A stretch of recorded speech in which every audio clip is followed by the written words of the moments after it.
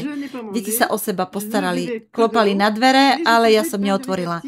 Nič som nejedla. Pila som len vodu a robila svoje 2 kúpeľné procedúry každý deň. Na konci prázdnin bol môj rukopis hotový. l'école, etc. Et j'oublie même de marquer ce que j'avais à faire dans mes agendas. Poslala som ho vydavateľovi, vrátila sa do školy a vtedy sa stalo niečo prekvapujúce. Úplne som zabudla zapisovať svoje úlohy do diára. Ale už som nič nezabudala. Nikdy viac som nepoužila jedno slovo namiesto iného.